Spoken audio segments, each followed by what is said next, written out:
Good day, this is Professor Noveda again, and for this video, we will explore the different objectives of financial management.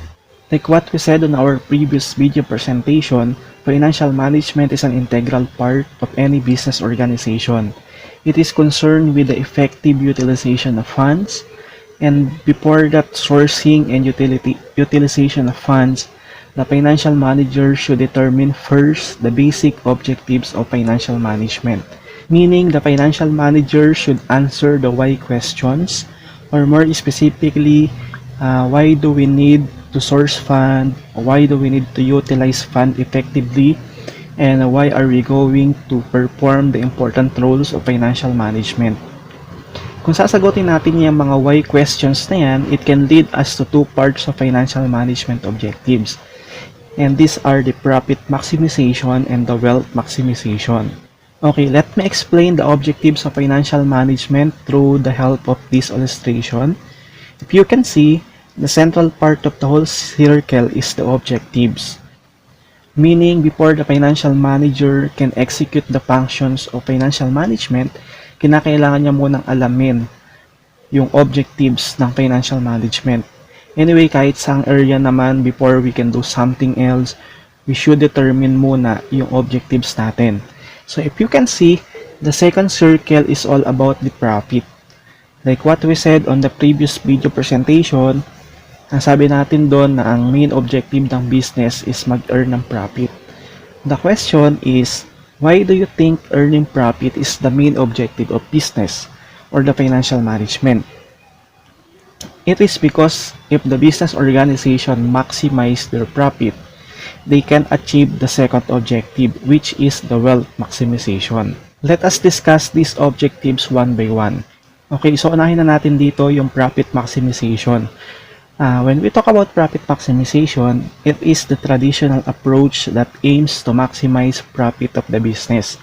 So let's explore the different important features of profit maximization. Unang-una na dyan is yung profit maximization can leads to maximize the business operations. Let us put the current economic situation in the context. So business organizations in this time of pandemic are doing their best, as in ini-stretch nila ng sobra yung mga ways in order for them to maximize their profit. Okay, so yung mga best marketing strategies nila, inilalabas nila yan. The same is true with the other interrelated activities of different areas of business. So they maximize the business operations for the maximization of the profit as well. Okay, so another important feature of profit maximization is that profit is the parameter of measuring the efficiency of business. As traditional approach, kapag nagnegosyo ka at wala kang profit, it can be an indicator that your business is not efficient. So with that, financial manager should be effective in managing the finances to achieve the profit maximization. The next one is that profit maximization objective help to reduce the risk of the business. So any business organization with a maximized profit seems to have diminished financial risk. They can able to pay the short and the long-term financial obligations. So profit maximization objective is important and favorable to different stakeholders. It can be a big help to stakeholders of the firm if they have a maximized profit. However, there are some drawbacks about profit maximization. So unang-una dyan sa mga drawbacks na yan is sinasabi na ang profit maximization can lead to exploiting workers and consumer. This drawback is actually very common to a lot of employees and employers.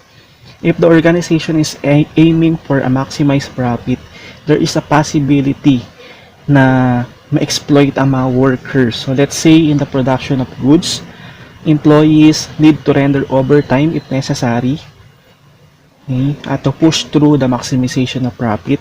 And sometimes, dahil sa kagustuhan ng mga employers na ma-maximize ang kanilang mga profit, nagsasacrifice yung health condition ng kanilang mga workers. So another drawback when we talk about profit maximization is that it creates immoral practices such as corrupt practice, unfair trade practice, and etc. So we have the principles of morality of profit kasi. By the way, will be covered by the social responsibility and good governance. Okay, in this principle, we can assess kung gaano nga ba kamoral ang pag-gain ng profit ng isang organization. There are cases na dahil sa kagustuhan ng isang organization na ma-maximize ang kanilang profit, nagkakaroon ng mga di kanais-nais na practices ang isang organization. One of the examples of these immoral practices na halos lahat tayo is makaka-relate is yung pricing practices lalo na dito sa ating bansa. So in order to maximize the profit ng isang organization, so some of them set high price on their products just because of the high demand. But in reality, they only have a minimal cost for the production of the products. There are also an instance where some salesperson, for example, dahil sa kagustuhan nilang ma-maximize yung profit nila or profit ng company, they tend to make a false testimony against the competitors para masiraan yung kalabang produkto at para ang produkto nila ang bilhin. So this is belong to what we call immoral practices and morality of profit. Another drawback is that profit maximization objectives leads to inequalities among stakeholders such as customers, suppliers, public stakeholders, and etc. So there are issues about profit maximization na it is only for the benefits of the organization. It can lead to disparities among stakeholders. I will tell you one of the secrets of the organization kung bakit nasasabi na ang profit maximization is unfair sa mga customers as one of the stakeholders ng organization. Let's say for example, if a company ABC is a clothing manufacturing firm and they are aiming for profit maximization. One of their marketing strategies to maximize their profit is through giving a sales discount, okay, to their customers. They will create products that are exclusive for sales discount. The secret there is company ABC maximize the resources. So yung mga tela na hindi na gaano nagagamit sa production, they will convert it to a new product para isali sa sales discount. The question is, how much do you think is the price of the tela na naka-stock na sa warehouse compared to its market value in a present time? Of course, mas mura ang tela dati. In short, mababa ang costing ng magiging product nila. Let's say the costing is 50 pesos, then nagkaroon sila ng markup na 40 pesos, then it can give them a total selling price of 90 pesos. Then the company will tell the customer that this product is worth 100 pesos and entitled for 10% sales discount. But in reality, there is no sales discount. Again, not all business organizations are doing that. And let's proceed now to wealth maximization. Wealth maximization is one of the modern approaches which involves latest innovations and improvements in the field of the business. The term wealth means shareholders' wealth or the wealth of the persons who are involved in the business concern. Let's explore the different arguments about wealth maximization. So, unang-una sa mga arguments kapag pinag-uusapan ng wealth maximization is that it is superior than profit maximization. Because the main aim of the business under this concept is to improve the value of wealth of the shareholders. So, in this objective, the main concern of the business is the improvement of the value of different stakeholders. Most particularly those shareholders. Okay. Another one is it ensures the economic interest of the society. This objective of financial management is beneficial to shareholders. It means kapag ang isang business ay na-maximize ang wealth ng mga shareholders, more investors will be encouraged to invest their money or their finances to the company. If more investors came in, the economic status of the business will improve as well. The next one is wealth maximization provides efficient allocation of resources. Associated to this objective of financial management is the effective allocation of resources. The organization will intelligently allocate the resources for the reason that these resources will greatly affect the interest and the value of the company shareholder. So, pinapangalagaan ng kumpanya ang bawat resources na mayroon ang kanilang kumpanya because it will affect the credibility and reputation ng isang organization. So, kapag nagkaroon ng problema dahil sa misallocation of resources, tatamaan din yung credibility and reputation nila. However, like profit maximization objective, wealth maximization has also unfavorable arguments. So some of them are the following.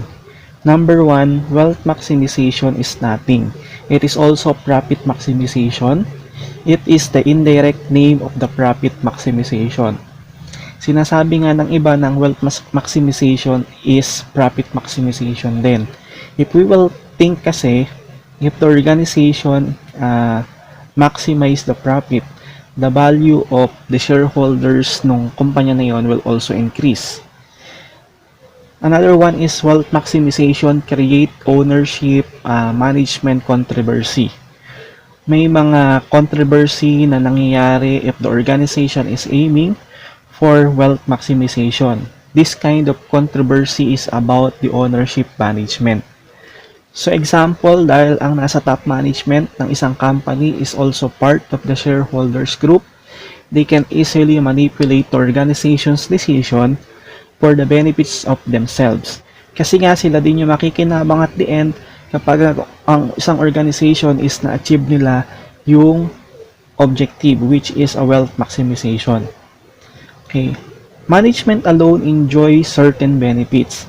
It is very clear that one of the problems with this objective is that there are arguments stating that management alone enjoys the benefits.